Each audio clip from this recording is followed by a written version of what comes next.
আসসালামু আলাইকুম। Hello everyone, দেখো আমি তোমাদের মাঝে চলে এসেছি। আমার পরাণের ভাই বোন কিভাবে চলে এসেছি তোমাদেরকে ভিডিও করে দেখাবো। তাই তো আমি চলে এসেছি আমার ছাদে। এটা ছিল সকালবেলার ভিডিও।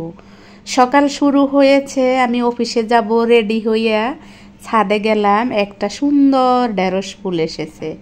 যে ঢেঁড়স ফুল তোমাদেরকে অনেক আগে আমি দেখিয়েছি, সেই ঢেঁড়সগুলো তো বুড়া হয়ে গেছে, গাছের মাথায় আছে। সেটা হয়তো আজকের ভিডিওতে হয়তো দেখা যাবে না, আবার যেতেও পারে। কিন্তু নতুন একটা ফুল এসেছে আর আমি দেখেছি, তোমাদেরকে দেখাবো না তা কি হয়?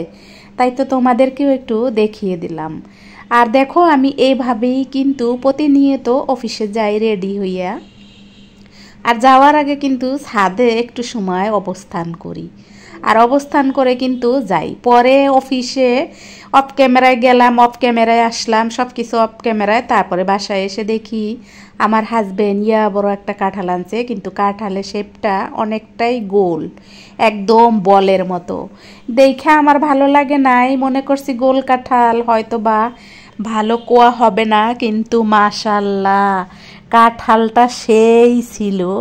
আর কাঁঠালটা সেই সুস্বাদু ছিল, খেতে এতটাই মজা হয়েছে। কিছুটা কাঁঠাল পরের দিন আমি নিয়ে গিয়েছিলাম অফ ক্যামেরায় অফিসে, কারণ আমার কিছু স্যারেরা আছে খুব পছন্দ করে, তাদেরকে দিছি। তারা সবাই বলছে এক্সিলেন্ট, খুব সুন্দর, সেরা কাঁঠাল। এই বছরের সেরা কাঁঠাল ছিল আমাদের জন্য এইটা। হয়তো সামনে আরও কাঁঠাল আনবে, তবে এইরকম হবে কি না জানি না, আবার এর থেকে ভালোও হইতে পারে।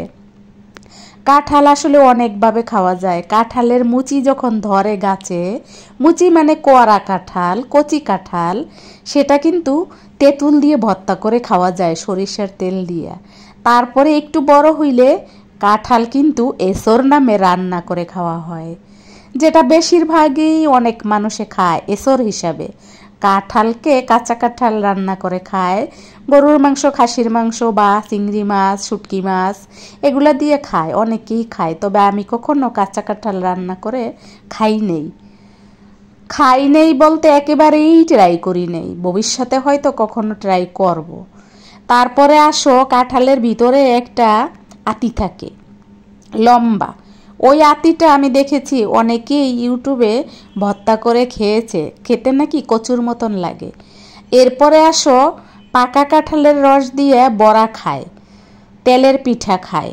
এরপরে আসো, পাকা কাঁঠাল তো আমরা খাই, সবাই খাই, আমাদের কান্ট্রির সকল মানুষই খায়।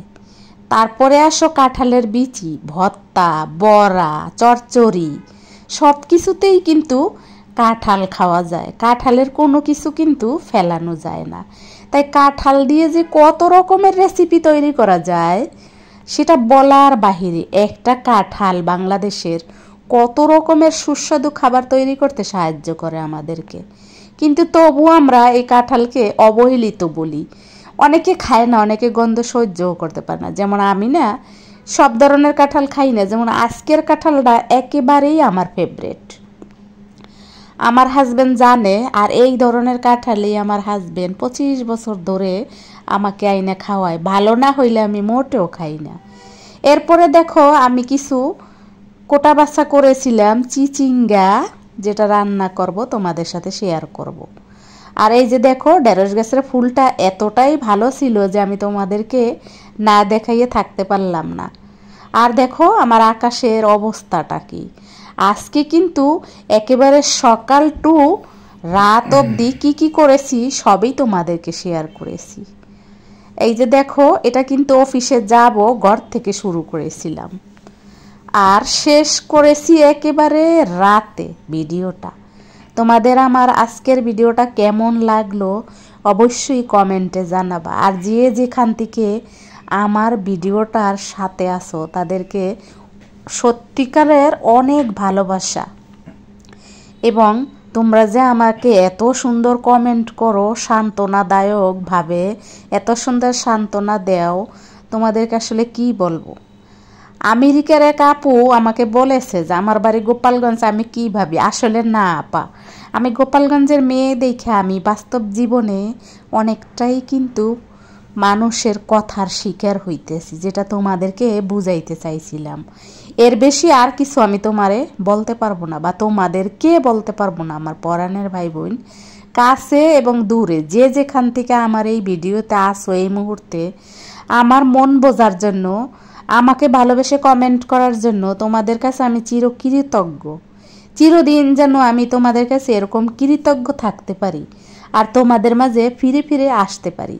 আর এই যে দেখো, আমি চিচিঙ্গা ভাজি করব, তার জন্য নিয়েছি কাঁচামরিচ, পেঁয়াজ, আর বেশি কোনো উপকরণ কিন্তু দেব না। দেব হইল কাঁচামরিচ, পেঁয়াজ, লবণ, হলুদ, আর কিছু না। আর তারপরে দেব ডিম। ডিম ভেঙেই কিন্তু এই ভাজিটা করে নেব। তোমরা কিন্তু যারা আমাকে ফলো করো বা আমাকে ভালোবাসো তারা কিন্তু জানো যে আমার ঘরে ভাজি, বেশিরভাগই ভাজি হয়, এবং তার সাথে শাকও কিন্তু আমরা বেশি খাই। তার কারণ আমরা হয়তো একবেলা ঘরে খাই, 2 বেলা আমাদের বাহিরে খাওয়া হয়। সেটা আমাদের কর্মক্ষেত্রে বা আমাদের ব্যস্ততার কারণে আমাদের এরকম কিন্তু 3 জনারই বাহিরে খেতে হয়। যে কোনো কারণে আমরা কিন্তু বাহিরে খেয়ে নিই।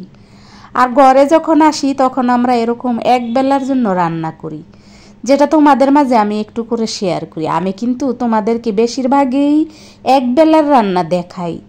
আর তোমাদের সাথে কথা বলতে বলতে কিন্তু আমার এই ছোট্ট ভিডিওটা একদম শেষের দিকে চলে এসেছে। আর আজকের রান্নাবাড়ায় কী ছিল সেটাও তোমাদেরকে দেখিয়ে দিলাম। দুধ কুশি, রেহা, কহি, একটা সবজির নাম কত রকমের, তাই না? মানুষেরও কিন্তু এরকম অনেক ধরনের রূপ আছে, অনেক ধরনের গুণ আছে, অনেক ধরনের শয়তানি বুদ্ধি আছে, আবার অনেক ধরনের ভালো বুদ্ধিও আছে। খারাপ মানুষ ভালো মানুষ নিয়েই কিন্তু জীবন।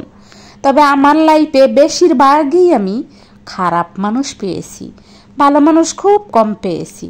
তোমরা সবাই ভালো থাকবা। আর এই যে দেখো, এই ভাতটা কিন্তু আমি সকালে খেয়েছি, যদিও আমি গাড়িতে যাই এই জন্য ভাত খাই না, কিন্তু আজকে খেয়ে নিলাম। কারণ আজকে আমার অনেক কাজ আছে অফিসে, অনেকটা সময় আমার অফিসে থাকতে হবে। তারপরে আমি সে কারণে আজকে ভাত খাইয়ে নিলাম। তোমরা আমাকে এত সুন্দর সুন্দর কমেন্ট করছো, আমাকে এত ভালোবাসা দিয়েছো, সত্যি আমি তোমাদের কাছে চিরকৃতজ্ঞ। অনন্তকাল যেন আমি তোমাদের মাঝে আসতে পারি এভাবে ফিরে ফিরে। আর এই যে দেখো রাতের ভিউ, ঢাকা সিটিতে ছাদ থেকে রাতের ভিউ এইরকম। রাতের বেলা যখন ছাদে দাঁড়াই তখন এইরকম দেখা যায়, সেটা তোমাদের মাঝে একটু শেয়ার করলাম। রাতের অন্ধকার, তার মাঝে একটু করে দূরে দূরে আলো দেখা যায়, দেখতে কেমন লাগে সেটাও তোমাদের মাঝে একটু শেয়ার করে দিলাম।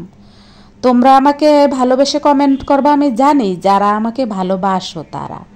আর যারা নতুন পরাণের ভাই বোন, তোমরা আমাকে দেখো, দেখবা ভালো লাগবে। ভালো লাগলে সাবস্ক্রাইব করবা, লাইক করবা, কমেন্ট করবা, শেয়ার করবা।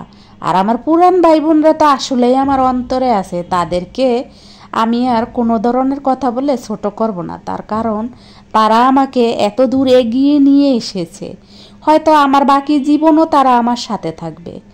আর আমার বাকি জীবন যারা সাথে থাকবে তারা হয়তো তোমাদের মাঝেও যাবে, তোমরা কিন্তু দেখতে পাবা। নতুন পরাণের ভাই বোন, তোমাদের উদ্দেশ্যে এই কথাগুলো বললাম। রাতের ভিউটা বেশি অন্ধকার, তবুও আমি তোমাদের মাঝে শেয়ার করলাম। তোমরা হয়তো আমার ফিলিংসটা বুঝতে পারবে। ছাদে দাঁড়াইয়া এরকম তাকাইয়া এই ধরনের দৃশ্যই দেখছি, যেটা তোমাদের মাঝে একটু শেয়ার করছি।